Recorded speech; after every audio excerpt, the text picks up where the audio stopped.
Hi everyone. सो इस video में हम यहाँ पर बात करने वाले हैं TCS NQT 2026 complete topic wise syllabus के बारे में।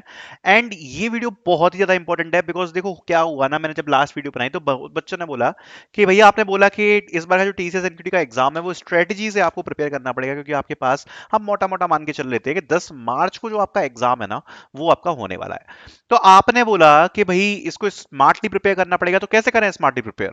तो उसके लिए हम इस वीडियो को लेके आए हैं। सबसे पहले तो इस वीडियो पर कंप्लीट सपोर्ट करना।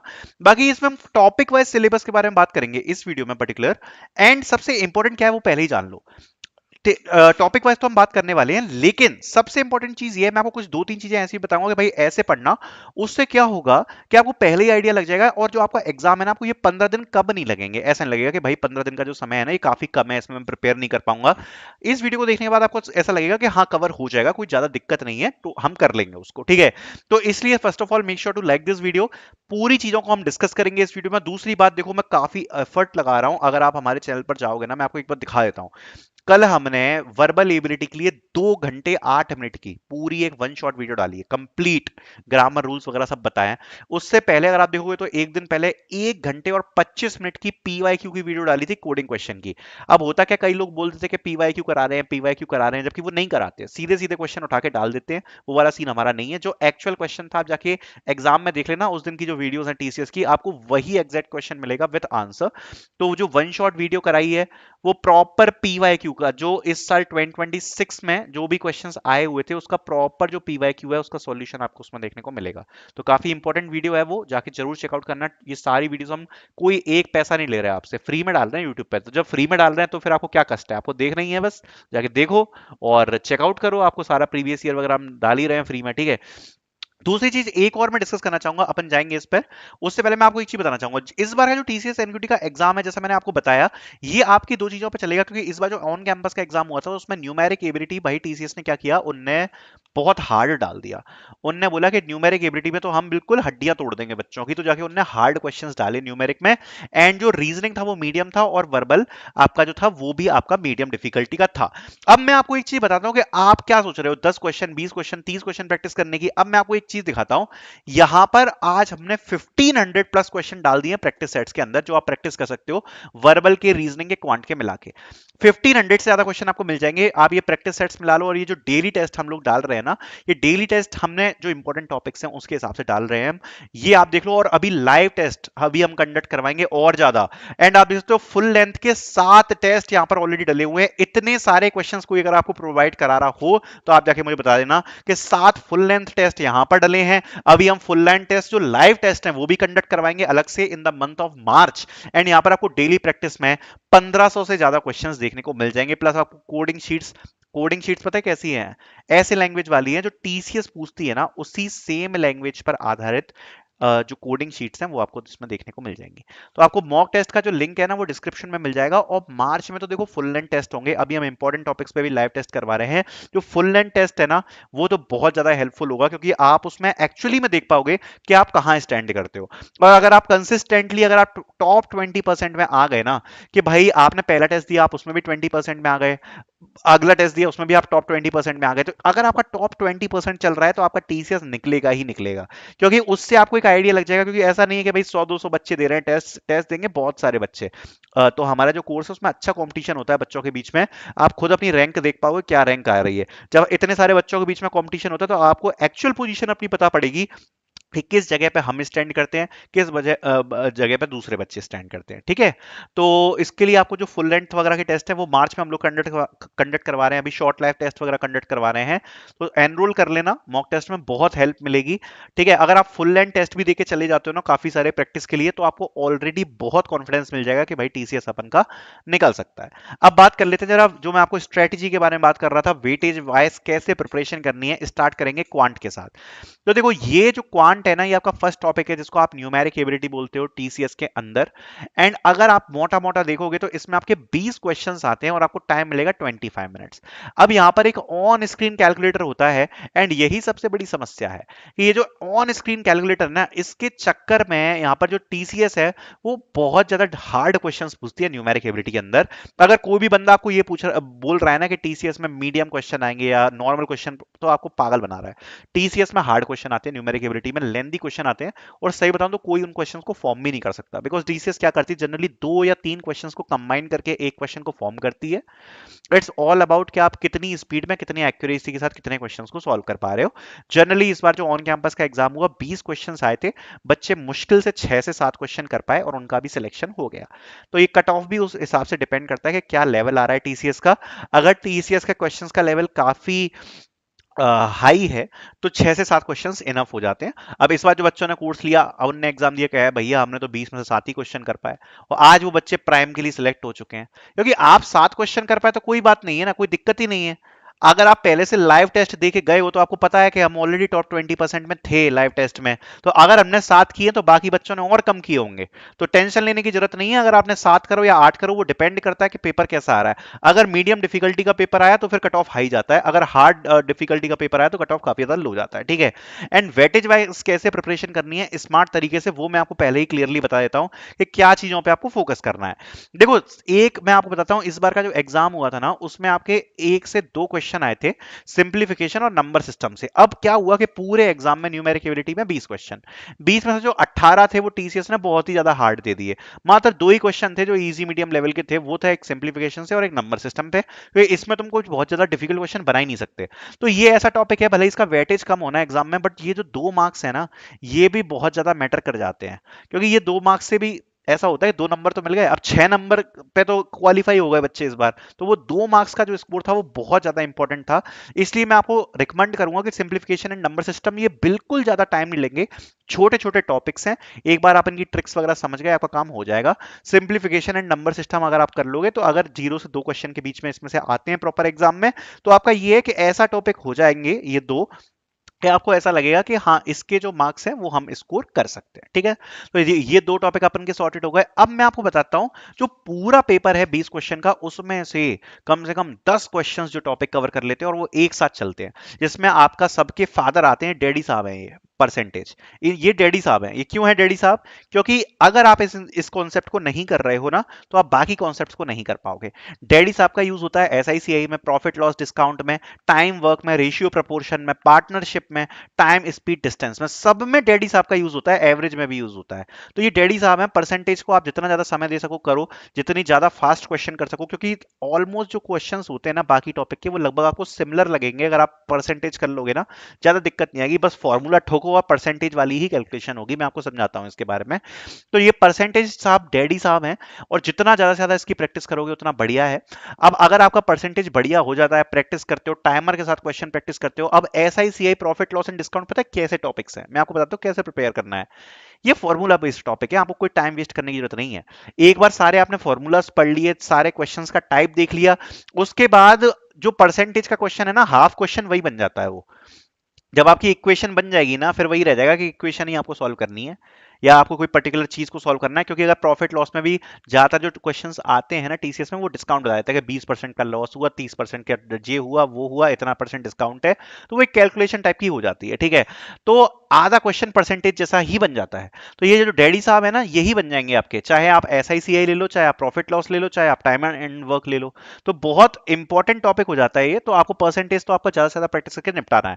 एंड ये जो 3 टॉपिक्स बन गए ना आपके, ये जो 3 टॉपिक्स मैं बता रहा हूं आपको, SI CI, profit loss discount and time and work, ये टॉपिक्स आपके ऐसे हो जाएंगे। पता है कैसे? क्योंकि ये एक तो ये फॉर्मूला बेस्ड टॉपिक्स हैं, इसमें ज्यादा ऐसा कुछ नहीं है कि आपको दिमाग यूज करना है। अगर आपको पर्टिकुलरली फॉर्मूला क्वेश्चन देख के समझ में आ रहा है कि तुरंत के यहाँ पर ये वाला फॉर्मूला फिट होता है, इसको हम लगाते हैं, या आपको स्टेप्स पता है कि इसके जैसे एसआईसीआई का क्वेश्चन है कि यहाँ पर हम इसका इंटरेस्ट निकाल लेते हैं, फिर रेट निकाल लेंगे तो हमारे पास सीआई हम निकाल पाएंगे। इस प्रकार के अगर आपको स्टेप्स पता है तो आप कर पाओगे, कुछ एक्स्ट्रा दिमाग लगाने की जिसमें ज्यादा जरूरत नहीं पड़ेगी। तो ये जो 3 टॉपिक्स हैं ये आपके यहाँ पर सॉर्टेड हो जाएंगे, ज्यादा दिक्कत नहीं होती। और सबसे अच्छी बात है, मैंने आपको बताया, percentage, SI CI, profit loss and time and work, ratio proportion भी डाल लो आप, और टाइम स्पीड एंड डिस्टेंस डाल लो। अगर ये सब आपने मिला लिया ना, तो आप ये मान लो कि 10 से 12 क्वेश्चन सॉर्टेड हो जाएंगे आपकी न्यूमेरिक एबिलिटी के अंदर। एंड इससे ज्यादा कट ऑफ जा नहीं सकता न्यूमेरिक का। मैक्सिमम कट ऑफ जो न्यूमेरिक एबिलिटी का हो सकता है, दैट इज 12 क्वेश्चन। 12 से ज्यादा कट ऑफ मैंने नहीं देखा टीसीएस में कभी जाते हुए। आप ये मानना, 12 क्वेश्चन आपने कर दी तो आप राजा हो। क्योंकि थोड़ा बहुत तो तुक्का भी मारोगे आप, एक आध क्वेश्चन उसमें सही हो जाएगा। 12 क्वेश्चन अगर आप सही कर रहे हो ना, तो आप तो राजा हो टीसीएस के। और अगर आपने ये टॉपिक, इनके सारे क्वेश्चन लगभग एक से हैं देखने में, जब आप देखोगे ना तो ऐसा लगेगा कि सारे क्वेश्चन लगभग थोड़े थोड़े थोड़े थोड़े सिमिलर ही हैं। फॉर्मूला लगाओ कैलकुलेशन आ गई, फॉर्मूला लगाओ कैलकुलेशन आ गई, फॉर्मूला लगाओ कैलकुलेशन आ गई। ये आपने निपटा दिया तो 12 क्वेश्चन निपट गए, ये माना। और 20 में से 12 क्वेश्चन बनना बहुत बड़ी बात हो जाएगी टीसीएस के लिए। तो ये जो है ना, ये मेन फोकस वाले टॉपिक हैं, बहुत क्वेश्चंस आपको इसमें से देखने को मिलेंगे।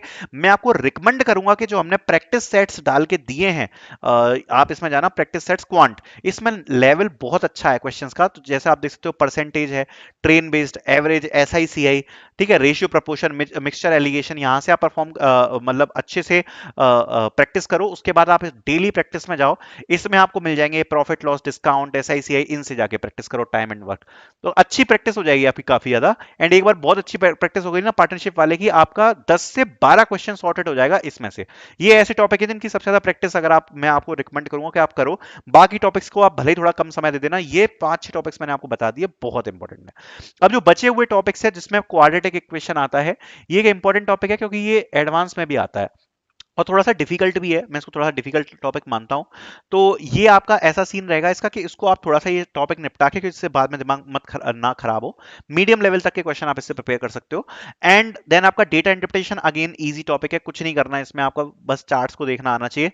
10-15 क्वेश्चन प्रैक्टिस कर लोगे तो ये डीआई आपका निपट जाएगा, तो इसमें कुछ भी खास नहीं है। इसके लिए भी हमने प्रैक्टिस सेट प्रोवाइड करा रखे। मेंसुरेशन, अगेन एक ऐसा टॉपिक है जिसको मैं डिफिकल्ट मानता हूं, काफी सारे फॉर्मूलाज हैं, कभी कभार कंफ्यूजिंग हो जाता है, डिफिकल्ट क्वेश्चन भी आते हैं, लेकिन टीसीएस हमेशा इससे क्वेश्चंस नहीं पूछती है। कभी कभार 1 से 2 क्वेश्चन भी आ जाते हैं और कभी कभार नहीं भी आते हैं। तो ये एक ऐसा टॉपिक है, अगेन फॉर्मूला बेस्ड है लेकिन थोड़ा डिफिकल्ट है, इंपॉर्टेंट भी हो सकता है कभी कभार, क्योंकि पता नहीं पड़ता, कभी कभार टीसीएस पूछ सकती है इससे क्वेश्चन। तो अगेन मैं इसको बोलूंगा, इसको आप बात के लिए रखो। स्टैट्स अगेन उसी कैटेगरी में आता है, ठीक है। तो बाकी के जितने भी टॉपिक्स है, पाइप्स एक ऐसा टॉपिक है जिसको आप चाहो तो इग्नोर भी कर सकते हो। ये टाइम, स्पीड एंड डिस्टेंस है ना, ये जरूर कर लेना, ये इसमें ट्रेन के, बोर्ड्स के भी क्वेश्चन आते हैं और टीसीएस आजकल बहुत खुश है इस वाले टॉपिक से, है ना। तो ये देख लेना। तो बाकी आपके टॉपिक्स जो हैं वो आप के आराम से निकल जाएंगे, और कैसे आपको क्या करना है वो मैंने आपको बता दिया। इन टॉपिक्स की बहुत ज्यादा प्रैक्टिस की जरूरत है, ये कर लोगे तो आपका निकल जाएगा। फिर आती है आपकी रीजनिंग। अरे भाई, रीजनिंग तो मैं आपको सच बता रहा हूँ, ये एक ऐसा टॉपिक है ना, ये केक वॉक है। बस आपको एक परफेक्ट स्ट्रेटजी पता होनी चाहिए रीजनिंग के लिए। ये टॉपिक केक वॉक है। इस बार जो बच्चे एग्जाम देने गए थे ऑन कैंपस का, जिनने हमारा मॉक टेस्ट परचेज किया था, सबने कहा कि भैया न्यूमेरिक एबिलिटी में तो थोड़ी दिक्कत आई, बहुत हार्ड क्वेश्चन थे। रीजनिंग में एक बच्चा मुझे ऐसा नहीं मिला जिसने ये बोल दिया हो कि भैया इसमें प्रॉब्लम आई यार, डिफिकल्ट लगी है मैं रीजनिंग। क्योंकि रीजनिंग में क्या है, एक तो हमने इतने सारे प्रैक्टिस सेट्स प्रोवाइड करा रखे, वो तो अलग बात है, प्लस इस बार हमने पूरी वेटेज बेस्ड तैयारी कराई थी, पूरी वेटेज बेस्ड। तो अगर आप वेटेज बेस्ड तैयारी करके जाओगे ना, तो आपको ये टॉपिक कुछ लगेगा ही नहीं, क्योंकि पहली बार तो 25 मिनट आपको मिल रहे हैं। अब उस 25 मिनट में अगर आप ये 2-3 टॉपिक, जिसमें आपको खासकर उठाना चाहूंगा, एक तो कोडिंग डिकोडिंग, अरेंजमेंट्स, और आपका ये हो गया नॉन वर्बल, ये 3 टॉपिक अगर आपने उठा लिए, ज्यादा कोई टॉपिक्स पढ़ने ही नहीं है, अगर ये आपने 3 टॉपिक भी उठा लिए, तो आपके 6 से 8 क्वेश्चन सॉर्टेड आउट हो रहे हैं। और अगर आपने इसकी बहुत बढ़िया प्रैक्टिस मान ली, मैं तो कह रहा हूं आपने बहुत अच्छी प्रैक्टिस करके गए हो आप, ये 3 टॉपिक्स की 6 से 8 क्वेश्चन केवल 3 टॉपिक से आपके सॉर्ट हो रहे हैं। समझ रहे हो इस बात को, ये कितना इंपॉर्टेंट है। और आपका ये जो ये है ना नॉन वर्बल, जिसमें आपके मिरर बेस्ड क्वेश्चन आ गए और आपके शेप बेस्ड क्वेश्चंस आ गए, वाटर इमेज के क्वेश्चन आ गए, ये तो ऐसा है कि एक बार अगर आपको ट्रिक समझ में आ गई इसमें क्वेश्चंस की, थोड़ा बहुत प्रैक्टिस करनी है, ये तो आपके तुरंत निकल जाएगा। ये ऐसा टॉपिक है। अरेंजमेंट्स को एक मैं डिफिकल्ट टॉपिक मानता हूं, मैं मानता हूं कि इसमें क्वेश्चन को करने में 2 मिनट भी लग जाता है, बट इसका थोड़ा सा ऐसा सीन है कि भाई अगर एक बार आपको समझ में आ गया अरेंजमेंट्स, प्रैक्टिस अच्छी मारना है इसमें। बहुत सारे क्वेश्चन हमने भी प्रोवाइड कराए हैं। इसमें मल्टीपल टाइप्स के अरेंजमेंट आते हैं, लीनियर हो गया, सर्कुलर हो गया, पैरेलल हो गया, फ्लोर बेस्ड हो गया, बुक्स का अरेंजमेंट हो गया, पेज का अरेंजमेंट हो गया, मिसलेनियस अरेंजमेंट, बहुत क्वेश्चंस आते हैं इसमें। तो ये भी एक ऐसा टॉपिक है जो कि हाई वेटेज रहता है टीसीएस के अंदर, तो ये आपका सॉर्ट करा देगा 6 से 8। ये वेटेज बहुत इंपॉर्टेंट है, ध्यान रखना। Non verbal, coding decoding, again एक ऐसा टॉपिक है, कोडिंग डिकोडिंग में +1 -1 ये सब प्रैक्टिस करके मत जाना, इजी होते हैं। टीसीएस थोड़ा सा कॉम्प्लेक्स पूछ लेती है, प्रैक्टिस से ही समझ में आएगा। इसके लिए कुछ ऐसा जरूरी नहीं है कि आप जाके कुछ वीडियोस देखो, क्योंकि कोडिंग डिकोडिंग एक ऐसा टॉपिक है जो पूरा प्रैक्टिस पे चलता है। प्रैक्टिस से सोचो, दिमाग से सोचो कि क्या पैटर्न लग रहा है, ठीक है। तो ये भी एक ऐसा टॉपिक है जो इंपॉर्टेंट हो सकता है। इस बार हमने देखा था काफी क्वेश्चन आए थे कोडिंग डिकोडिंग से। और अगर इन 3 टॉपिक्स में अगर आप इस सिलोजिज्म का अगर आपने तड़का लगा लिया, तो मजा ही आ जाएगा। ये 3 टॉपिक तो आप सॉर्ट आउट में कह रहा हूं, बहुत इंपॉर्टेंट करना। अगर आपने इसमें सिलोजिज्म और कर लिया ना, तो इतना मजा आ जाएगा, बिकॉज ये अगेन एक ऐसा टॉपिक है जिसको आप पढ़ नहीं सकते। ये प्रैक्टिस वाला टॉपिक है, टोटल प्रैक्टिस करनी पड़ेगी। मॉक टेस्ट दो लगातार इसके, लगातार क्वेश्चन टाइमर के साथ करो। पता है क्यों? क्योंकि ये एक ऐसा टॉपिक है जो कंफ्यूजिंग है थोड़ा, और ये जितने ज्यादा क्वेश्चन प्रैक्टिस करोगे, जितने ज्यादा सॉल्यूशंस देखोगे, उससे ही समझ में आएगा। ठीक है, तो ये अगेन एक इंपॉर्टेंट टॉपिक हो जाता है। और मैं कह रहा हूं केवल ये रीजनिंग में अगर आपने ये 4 टॉपिक्स पढ़ लिए ना, तो आपका रीजनिंग का, आप ये मान लो आपका आधा तो सॉर्ट आउट हो ही गया, 10 क्वेश्चन सॉर्ट आउट हो गए 20 में से। फिर उसके बाद एक और इंपॉर्टेंट क्वेश्चन टॉपिक आ जाता है, number series and alphabetic series. कोई भी सीरीज वाले क्वेश्चन उठा लो। अगेन ये हो गया, ब्लड रिलेशन हो गया। अगर इतना भी कर लिया फिर तो कुछ बचता ही नहीं है रीजनिंग में, आप ये मान लो। फिर तो छोटे मोटे टटपुंजी टॉपिक बचते हैं आपके, कुछ ज्यादा उनमें खास होता नहीं है। ठीक है, ये वाले टॉपिक आपने कर लिया, आपका सॉर्ट आउट है। इसको करने का मैं आपको एक प्रॉपर तरीका बता रहा हूं। एक दिन पर्टिकुलरली देना केवल नॉन वर्बल के लिए, पूरे दिन भर आप प्रैक्टिस मार दो नॉन वर्बल की। उस दिन आप कुछ मत उठाना, नॉन वर्बल की प्रैक्टिस मारो एक दिन। और मतलब रीजनिंग में बता रहा हूँ, और कुछ मत उठाना। बाकी क्वांट वगैरह की तो प्रैक्टिस करते ही रहना। मतलब आप 2 से 3 घंटे दे दो नॉन वर्बल के लिए, आपका हो जाएगा अच्छी प्रैक्टिस। ठीक है, फिर एक दिन उठाना अरेंजमेंट्स के लिए। ये 2 टॉपिक्स ऐसे हैं, थोड़े से डिफिकल्ट हैं, और मतलब एक बार समझ में आ गया तो आपका हो जाएगा। फिर उसके बाद ये जो कोडिंग डिकोडिंग है और ब्लड रिलेशन है, इसको आप साथ में उठा सकते हो। नंबर सीरीज और सिलोजिज्म को आप साथ में उठा सकते हो। इनको करके सॉर्ट कर देना, आपकी रीजनिंग निपट जाएगी। सही बता रहा हूं, अगर आपको बेसिक रीजनिंग आती है, अगर कोई मुझसे आके बोले कि मुझे सीखनी है रीजनिंग, मैं आपको पहले बता रहा हूं भैया हाथ जुड़वा लो, टीसीएस नहीं निकल पाएगी आपकी, 15 दिन रह गए हैं। बेसिक्स आइडिया तो होना ही चाहिए। अगर आपको बेसिक्स का आइडिया है तो सच बता रहा हूं, रीजनिंग को खत्म करने में 5 दिन से ज्यादा समय नहीं लगेगा, वो भी पार्ट टाइम। एक दिन आप, मैं बोलूंगा पूरा आप नॉन वर्बल को उठा के कंप्लीट करो उस दिन, और कोई टॉपिक मत पढ़ना। एक दिन अरेंजमेंट को देना। अब बचे 3 दिन। 3 दिन में मैंने आपको बताया, ब्लड रिलेशन कोडिंग डिकोडिंग को एक साथ निपटा दो, सीरीज और सिलोजिज्म को एक साथ निपटा दो। फिर बता आपका डेटा सफिशिएंसी, एंड आपका ये मिसलेनियस पजल बेस्ड बचा और कैलेंडर क्लॉक बचा, वो आपका छोटा मोटा एक दिन में हो जाएगा। 3-3 घंटे भी अगर आप दे दोगे ना डेली के, ठीक है, आपका 5 दिन में सॉर्टेड आउट हो जाएगा। रीजनिंग में कुछ नहीं है, और केक वॉक जैसे क्वेश्चन है। और मैं आपको सच बता रहा हूं, अभी मैं कह रहा हूं अगर आपको इतना भी नहीं करना रीजनिंग में, अगर आप सोच रहे हो इतना भी नहीं देना, अगर आपको बेसिक का आइडिया है, कुछ मत करो, केवल मॉक टेस्ट दे दो। और अभी हम यहाँ पर लाइव मॉक टेस्ट करवाएंगे मार्च के मंथ में, फुल लेंथ मॉक टेस्ट तो करवाएंगे, और 7 हमने फुल लेंथ के मॉक टेस्ट दे रखे हैं ऑलरेडी।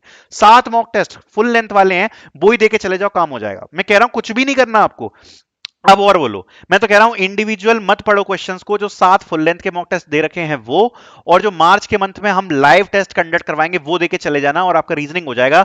एक्स्ट्रा कुछ पढ़ने की जरूरत नहीं है, ये बात मैं आपको बोल सकता हूं। रीजनिंग क्योंकि मुझे इसलिए इतना भरोसा है, पिछले 3 बार से कोर्स बेच रहा हूं, बच्चों ने बोला है भैया ये जो रीजनिंग के आपने क्वेश्चन डाले हैं ना, मजा आ गया, सॉर्टेड आउट हो गया पेपर के अंदर, ज्यादा कोई दिक्कत आएगी नहीं। ठीक है, फिर आता है वर्बल एबिलिटी एडवांस सेक्शन के ऊपर। देखो ये तो बच्चों वाला टॉपिक है, वर्बल एबिलिटी। आपको सच्ची बता रहा हूं, रीडिंग पैराग्राफ और पैरा जंबल्स, अगर आप ये दोनों को मिला लोगे तो 15 क्वेश्चन का वेटेज तो केवल इसी से आ गया। 25 क्वेश्चन टोटल है, और 25 में से 15 क्वेश्चन पैरा जंबल और रीडिंग पैराग्राफ से ही आ जाता है। एंड ये दो टॉपिक्स को तो आपको पढ़ना ही नहीं है। अगर कोई आपसे कह रहा ना कि भैया पैराग्राफ पढ़ के चले जाओ, पैरा जंबल पढ़ के चले जाओ, अभी आपको एक फनी बात बताता हूं। अभी हमने पैराग्राफ्स की प्रैक्टिस करवाने के लिए टेस्ट लिया था, तो उस टेस्ट में हमने क्या किया, हमने 9 पैराग्राफ डाले, एक टेस्ट के अंदर 9 पैराग्राफ डाले थे हमने, और 9 मार्क्स का ही टेस्ट था वो। ठीक है, अब बच्चे तो वही सोच के बैठे कि भाई स्कूल वाले पैराग्राफ्स आएंगे, जो स्कूल में आते नहीं थे, रीडिंग पैराग्राफ, छोटे छोटे क्वेश्चन हो गए, इसमें कवि क्या कहना चाहता है और इसमें ऑथर क्या बोल रहा है, वो इस ख्वाब में बैठे थे। भाई टीसीएस वो वाला काम नहीं करती। 4 पेज का तो आपका 4 अलग अलग पैरा का तो पैराग्राफ होगा, प्लस ऑप्शंस इतने बड़े होते हैं कि पढ़ने में टाइम निकल जाता है। Paragraph is one of the most difficult topic in verbal ability in TCS. ठीक है, तो हमने टेस्ट कंडक्ट कराया 9 मार्क्स का। आपको बिलीव नहीं होगा, जो टॉपर था ना उसके शायद 5 मार्क्स थे, 5 मार्क्स टॉपर के, बाकियों का तो हाल ही मत पूछो। मतलब 3 से ज्यादा मार्क्स तो ज्यादातर बच्चे ला ही नहीं पाए उस टेस्ट में। पहले तो बच्चे सोच के बैठे थे अरे पैराग्राफ है, क्या होगा भाई, 10 मिनट का टेस्ट है, 9 क्वेश्चन है, इजीली हो जाएगा। और 3 मार्क्स लाने में, मतलब आप ये मान लो जो टॉपर है उसके 5 शायद मार्क्स हैं, और मुश्किल से 10 बच्चे होंगे जो 3 से ज्यादा मार्क्स लेके आए हैं उस टेस्ट के अंदर। उस लेवल के पैराग्राफ्स हमने डाले थे प्रैक्टिस के लिए, क्योंकि टीसीएस यही करेगा, टीसीएस यही करने वाला है। क्या है, कई कई बच्चे पता है क्या सोचते हैं कि पैराग्राफ तो पढ़ना ही क्या है। नहीं पढ़ना पैराग्राफ, पैराग्राफ की प्रैक्टिस करनी है, मॉक टेस्ट देना ही पड़ेगा।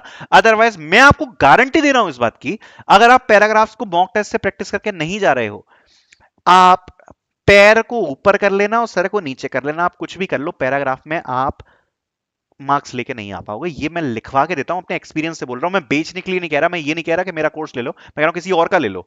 लेकिन अगर आप पैराग्राफ बिना प्रैक्टिस के जा रहे हो ना, नहीं हो पाएगा भाई, नहीं हो पाएगा। आप मुझसे लिखवा लो, 100 नहीं 200%।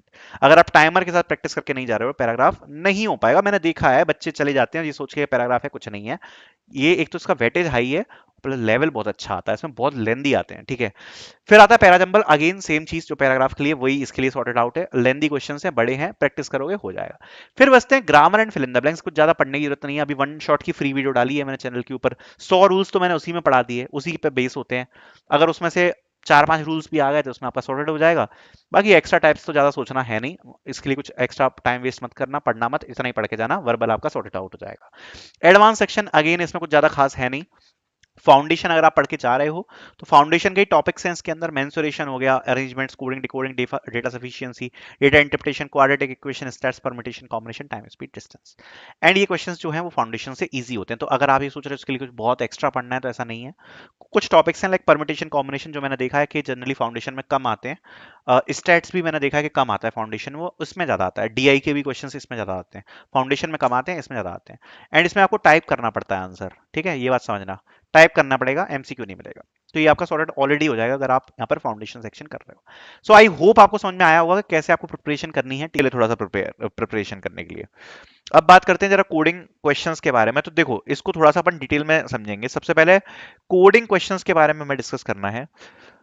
सबसे पहले आपको ये बात पता होगी कि यहाँ पर दो कोडिंग क्वेश्चंस पूछे जाते हैं। अब ये कैसे डिवाइड होते हैं, एक क्वेश्चन के लिए आपको मिलेगा जिसको टीसीएस कहती है इजी, और उसके लिए टीसीएस आपको देगी 35 मिनट्स।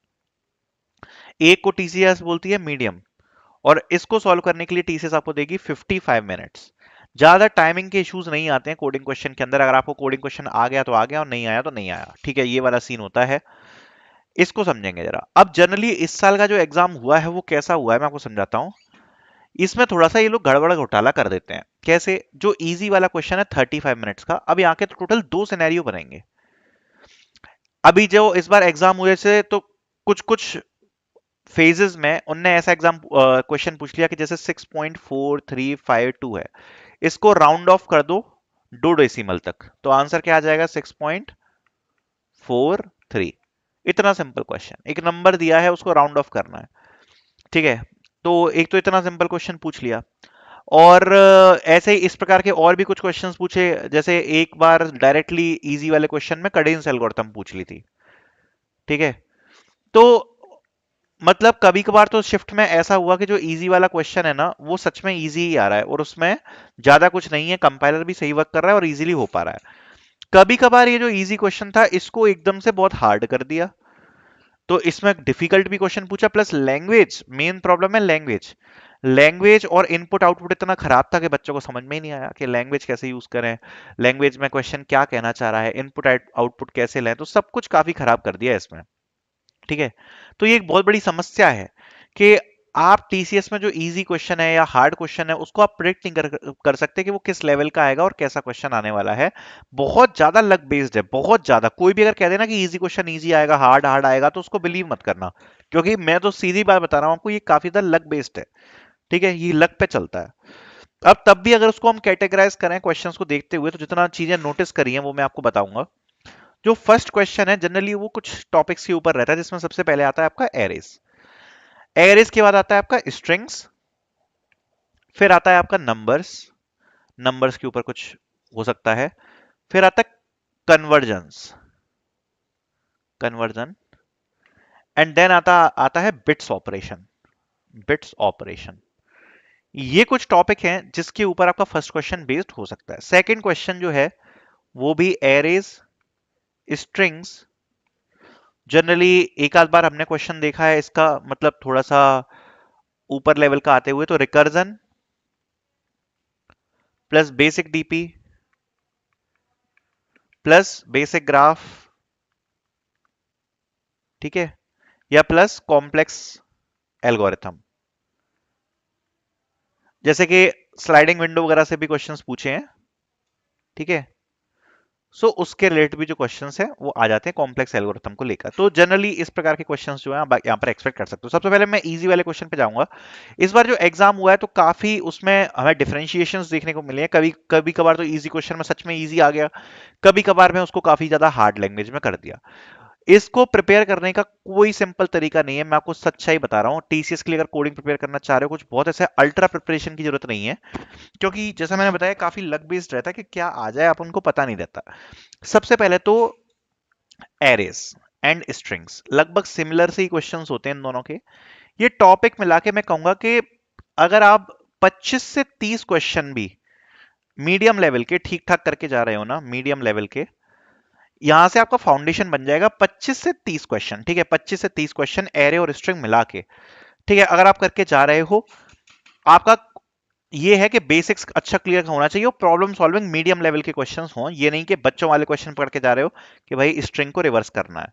इन सबको क्वेश्चन नहीं मानता मैं। ठीक है, लॉजिक एंड आपका अंदर से फाउंडेशन अच्छा करने के लिए 25 से 30 टीसीएस के लिए एटलीस्ट एरे और स्ट्रिंग्स के मैं बोलूंगा करके जाना।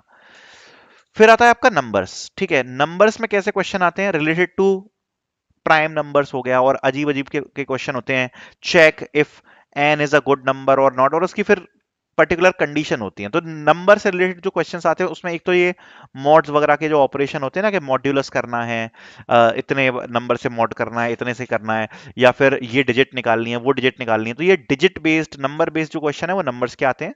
5-6 क्वेश्चन भी इससे कर लोगे तो ठीक हो जाएगा, समझ में आ जाएगा। 5 से 6 क्वेश्चन भी बहुत है। ठीक है, कन्वर्जन अगेन एक ऐसा टॉपिक है कि अगर इमीडिएटली आ गया तो प्रॉब्लम हो जाएगी। कन्वर्जन क्या होता है, एक बार देख के चले जाना कि बाइनरी टू डेसिमल क्या होता है, डेसिमल टू बाइनरी क्या होता है, डेसिमल टू ऑक्टल क्या होता है, डेसिमल टू आपका जितने भी टाइप के कन्वर्जन होते हैं ना, डेसिमल टू ऑक्टा क्या होता है, ऑक्टल टू डेसिमल क्या होता है, हेक्सा क्या होता है, ये सारे जो आपके कन्वर्जन्स हैं इनको एक बार देख लेना कि इनकी एल्गोरिथम क्या होती है, बेसिक कन्वर्जन क्या होते हैं। ठीक है, एंड इसके बाद आता है आपका बिट्स ऑपरेशन। बिट्स ऑपरेशन, तो बिट्स ऑपरेशन वाले जैसे क्वेश्चन है, फॉर एन एग्जांपल एक्सऑर के ऊपर क्वेश्चंस हो गए। ठीक है, और आपके एंड ऑपरेशन और ऑपरेशन बिटवाइज जो रहते हैं, ये वाले जो क्वेश्चंस हैं ये भी इंपॉर्टेंट है। एंड बाइनरी नंबर्स वाले जो क्वेश्चंस हैं वो, ठीक है, बाइनरी नंबर्स के क्वेश्चंस, तो ये आपके इसमें इंपॉर्टेंट आ जाते हैं। ठीक है, तो ये थोड़े बहुत देख के चले जाना, 5 से 10 क्वेश्चन भी देख लिए तो ठीक हो जाएगा। एंड इसमें एक्सॉर वाले क्वेश्चन जरूर देखना, इंपॉर्टेंट है। एक्सॉर और एंड ये सारे जो ऑपरेशंस होते हैं, एक्सॉर में जैसे आपको पता रहता है ना, सेम सेम डिजिट जो होती है एलिमिनेट हो जाती है, वो वाला जो सीन रहता है इसमें, तो उस टाइप के क्वेश्चंस एल्गोरिथम्स वगैरह पे पूछ लेते हैं। इतना अगर कर लोगे तो ये है कि हाँ, मतलब इतना प्रिपेयर हो गया फाउंडेशन के हिसाब से। बाकी देखो टीसीएस का मैंने जैसे बताया ना, थोड़ी सी लैंग्वेज गंदी होती है इनकी, मतलब जो क्वेश्चंस फॉर्म करेंगे, अभी हमने वन शॉट भी वीडियो डाली तो बड़े कॉम्प्लेक्स उसमें करते हैं। उसके लिए हमने कुछ अभी शीट्स वगैरह भी प्रोवाइड कराई हैं, मैं आपको दिखा देता हूँ। ये तो शायद सॉल्यूशन की शीट है। ये ठीक है, तो ये जो शीट्स हैं, ये शीट्स भी हमने प्रोवाइड कराई हैं अपने कोर्स के अंदर। ये वाला जो कोर्स है अपना, इसमें आपको मिल जाएंगी प्रैक्टिस कोडिंग के अंदर। तो हमने क्या किया, डायरेक्ट क्वेश्चंस प्रोवाइड नहीं कराए हैं, कॉम्प्लेक्स लैंग्वेज में ही प्रोवाइड कराए हैं, जैसा आप खुद देख सकते हो। ये जो शीट्स है ना, ये आपको पूरे कोर्स में मिल जाएंगी। तो जैसे ये क्वेश्चन वाली शीट है, जिसमें पूरे जो क्वेश्चंस हैं वो मेंशन है। आपको कोई भी क्वेश्चन डायरेक्ट दिख रहा है इसमें, आप खुद देख लो शीट में, कोई भी क्वेश्चन आपको डायरेक्ट नहीं दिखेगा। सारे क्वेश्चन आपको कॉम्प्लेक्स दिखेंगे और टेस्ट केस एक्सप्लेन्ड नहीं दिखेंगे। क्यों, टीसीएस सेम काम करती है कि टेस्ट केस नहीं करती एक्सप्लेन। ठीक है, और सारे क्वेश्चंस जो हैं वो थोड़े से कॉम्प्लेक्स होते हैं पढ़ने में। जैसे अगर आप देखोगे तो इसमें लिखा है, within a high security intelligence dispatch tokens are separated strictly by spaces, some tokens represent classified numerical codes while others are textual components. A numerical token is deemed clean if it does not contain the digit 9 in any position. Your mission is to scan the dispatch and identify the largest scan number token. If no such numeric token exists, return -1. Tokens are separated by space. Valid number contains only digit. No numeric token has leading zeros.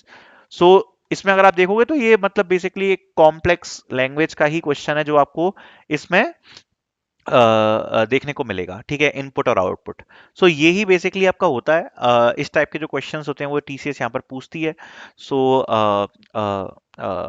तो वो जो complexity है वो आपको समझ में आनी चाहिए कि भाई जो क्वेश्चन है आप कैसे करोगे। ठीक है, तो जैसे फॉर एग्जांपल आपका ये क्वेश्चन है तो इसमें कुछ रूल्स हैं, जो लैंग्वेज वगैरह दी हुई है ये उस हिसाब से ही दी है कि भाई ये टीसीएस के हिसाब से क्वेश्चन बने। ठीक है, तो ये आपकी जो इस प्रकार की जो आपकी प्रैक्टिस शीट्स हैं वो आपको यहाँ पर डेफिनेटली देखने को मिल जाएंगी, जिसमें आपको इस प्रकार के जो क्वेश्चन हैं वो देखने को मिल जाएंगे। सॉल्यूशन शीट भी इसकी प्रोवाइड करा रखी है, जैसा कि आप देख सकते हो। ठीक है, ये पूरी सॉल्यूशन की शीट है।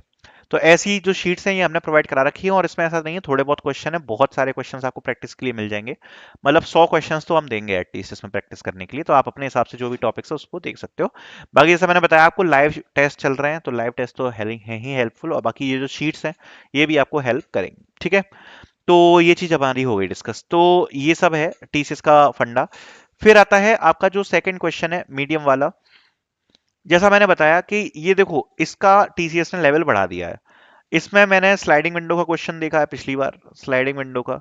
एक बार इनने ग्राफ से भी क्वेश्चन पूछ लिया था, डीपी का भी क्वेश्चन पूछ लिया है, एलसीएस वगैरह, एंड ट्रेवलिंग सेल्समैन वाली प्रॉब्लम एक बार पूछी है। एंड इस बार भी अगर आप देखोगे ना, जो वो वाले क्वेश्चंस थे, मतलब ऐसे क्वेश्चंस थे जो थोड़े से कॉम्प्लेक्स एल्गोरिथम या लूप्स पे हों। तो कॉम्प्लेक्स एल्गोरिथम और लूप आप एक्सपेक्ट करना कि सेकंड क्वेश्चन में आ सकता है, थोड़ा सा डिफिकल्ट क्वेश्चन आ सकता है। इसके लिए भी मैं आपको सजेस्ट करूंगा कि देखो किसी भी चीज में बहुत ज्यादा इन डेप्थ जाने की जरूरत नहीं है। स्लाइडिंग विंडो के 4 से 5 क्वेश्चन, ठीक है। डीपी के इंपॉर्टेंट 5 से 10 क्वेश्चन, बेसिक बेसिक, ठीक है, बेसिक इजी वाले। ग्राफ की केवल स्टैंडर्ड एल्गोरिथम्स। एंड मेन चीज ये है कि आप एल्गोरिथम्स और जो कॉम्प्लेक्स लूप्स वाले क्वेश्चंस हैं वो आप प्रैक्टिस करो। ठीक है, अगर आप पेड ले रहे हो हमारा टेस्ट, तो आप ये शीट्स वगैरह को यूज कर सकते हो, इनमें आपको मिल जाएंगे क्वेश्चंस वगैरह। इस टाइप के जो क्वेश्चंस हैं स्ट्रिंग्स वगैरह के, ये आप कर सकते हो यूज। ठीक है, और अगर आप नहीं ले रहे हो तो भैया फिर हैकर रैंक वगैरह से देखना, वहां पे देखो डायरेक्ट क्वेश्चन मिलेंगे, ऐसे तो नहीं मिलेंगे आपको इस प्रकार के, बट डायरेक्ट क्वेश्चंस वगैरह मिलेंगे, उनसे आप प्रैक्टिस कर सकते हो। ठीक है, मेन चीज ये है कि देखो अगर आपको निपटाना है कोडिंग, फाइनल रोड मैप के बारे में बात कर लेते हैं। मैं 10 दिन का समय मान के चल रहा हूँ कि भाई 10 दिन का समय है आपके पास। ठीक है, 10 दिन का समय। अगर अभी से आप बैठोगे कि भाई हमें प्रिपेयर करना है, अभी से अगर आप बैठ रहे हो ना कि हमें प्रिपेयर करना है, ठीक, और 10 दिन का आपके पास समय, और अगर आप ये सोच रहे हो हमें बिल्कुल भी बेसिक्स भी नहीं आते, तो कुछ नहीं हो पाएगा। पहला दिन मैं आपको बताऊंगा कि इनपुट आउटपुट अच्छे से लेना सीख लेना, इनपुट आउटपुट। ठीक है, एक बार अगर सी प्लस प्लस कर रहे हो तो एसटीएल रिवाइज कर लेना, जावा कर रहे हो तो कलेक्शन फ्रेमवर्क रिवाइज कर लेना। पहले दिन के लिए इतना ही बहुत है।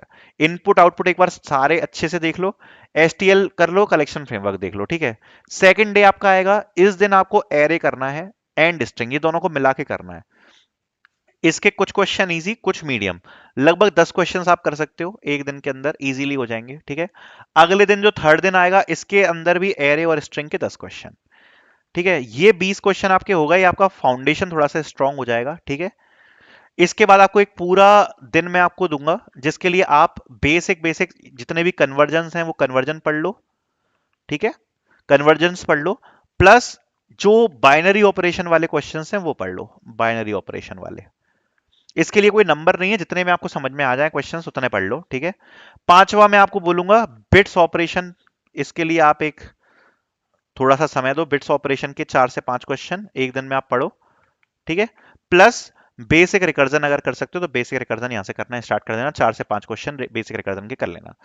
अगले दिन मैं आपको सजेस्ट करूंगा कि यहां पर अगले दिन जैसे आपका बेसिक रिकर्जन खत्म होता है, तो यहां पर आप बेसिक डीपी कर लो भाई। बेसिक डीपी के 5 से 10 क्वेश्चन के बीच में क्वेश्चन करो। सातवें दिन स्लाइडिंग विंडो, ठीक है, हीप, प्रायोरिटी क्यू, इनसे रिलेटेड जो क्वेश्चंस होते हैं ये सब, अगर 5 से 6 क्वेश्चन भी कर लोगे तो ठीक है। आठवें दिन मैं आपको बोलूंगा कि बेसिक ग्राफ, बेसिक ग्राफ, ठीक है, स्टैंडर्ड जो एल्गोरिथम्स होती हैं 5 से 6 केवल वही करनी है, उसके अलावा कुछ नहीं करना। ट्रीज मैंने देखा नहीं है क्वेश्चन आते हुए, अगर आप चाहो तो पढ़ सकते हो। इसके अलावा फिर 9वां और 10वां दिन आता है, इस दिन कुछ नहीं करना, केवल रिवाइज मार लो सारे जो भी आपने क्वेश्चन किए, और जो कॉम्प्लेक्स एल्गोरिथम के क्वेश्चंस हैं वो देख लो इसमें। ठीक है, इतने में 10 दिन में आपका ये जो पूरा कोडिंग है ये निपट जाएगा। एक रोड मैप मैंने आपको बना के दे दिया है कि क्या करना है। टोटल अगर 60-70 क्वेश्चन भी टोटल में कर लोगे तो ठीक है, एक टीसीएस के लिए आप प्रिपेयर हो जाओगे। बाकी हम शीट्स में तो लगभग 100 के क्वेश्चन आसपास देंगे, अगर आपने पेड कोर्स ले रखा है तो आप शीट्स से क्वेश्चन देख सकते हो। ठीक है, थोड़े से खतरनाक क्वेश्चन डाल रखे हैं इसमें, जिससे थोड़ी सी आपकी प्रिपरेशन उस हिसाब से हो जाए। अगर उतना टाइम नहीं है सोचने का तो शीट, दोनों शीट्स ओपन कर लो, इधर क्वेश्चन वाली इधर सॉल्यूशन वाली। ठीक है, इधर आप शीट देखते जाओ कि भाई क्या क्वेश्चन है, पहले थोड़ा सा दिमाग लगाओ कि भाई क्या समझ में आ रही है, एल्गोरिथम समझ में आ जाए, तुरंत सॉल्यूशन देख लो कि इसको ऐसे कर सकते हैं, तो तुरंत तुरंत आपकी जो शीट है वो निपट जाएगी। ठीक है, तो आई होप ये चीज आपको समझ में आई होगी। बाकी आपको लाइव टेस्ट वगैरह चल रहे हैं, लिंक डिस्क्रिप्शन में मिल जाएगी। Thank you so much for watching.